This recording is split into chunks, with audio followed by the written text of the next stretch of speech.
नमस्कार मंडळी, मी तुमचा लाडका मित्र भरत विजय चव्हाण आणि मी तुम्हा सर्वांचं माझ्या युट्यूब चॅनलमध्ये स्वागत करत आहे. मंडळी, फायटर या सिनेमाला रिलीज होऊन आता 3 दिवस झालेले आहे.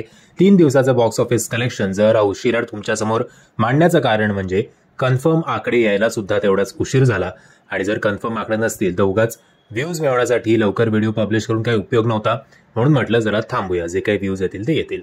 सो पुन्हा एकदा थर्सडेला आपण एकदा रिवाइज करूया. थर्सडेला या सिनेमाने कमवलेले होते 22.5 करोड. फ्रायडेला कमवले होते almost 40 crore, 39.5 to be exact. काल शनिवारी या सिनेमाच्या कलेक्शनमध्ये जवळजवळ 30% ड्रॉप आपल्याला बघायला मिळालेला आहे. आणि काल शनिवारी या सिनेमाने कमवलेले आहेत साधारणपणे 27.5 कोटी रुपये.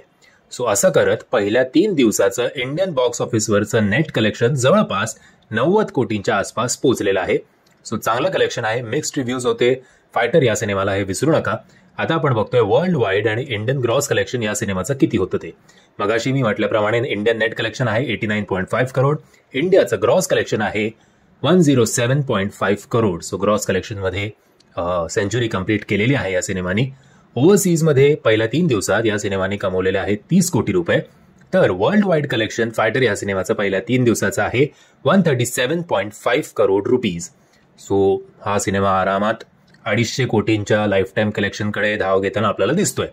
कालची ओव्हरऑल ऑक्युपन्सी या सिनेमाची होती जवळपास 30%, 29.58 टू बी एक्झॅक्ट, ज्यात मॉर्निंग शोजचे होते 17.06%ची ऑक्युपन्सी, आफ्टरनूनला 26.90, इव्हनिंगला 33.52, तर नाईट शोला ऑलमोस्ट 41%ची ऑक्युपन्सी होती.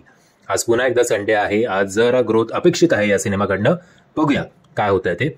तुम्ही हा सिनेमा बघितला आहेत का? आणि जर बघितला असेल तर तुम्हाला हा सिनेमा आवडला की नाही हे कमेंटच्या माध्यमातून आम्हाला कळवा. आणि जर तुम्हाला हा व्हिडिओ आवडला असेल तर प्लीज या व्हिडिओला लाईक, शेअर आणि चॅनलला सबस्क्राईब करायला विसरू नका. जय हिंद, जय महाराष्ट्र.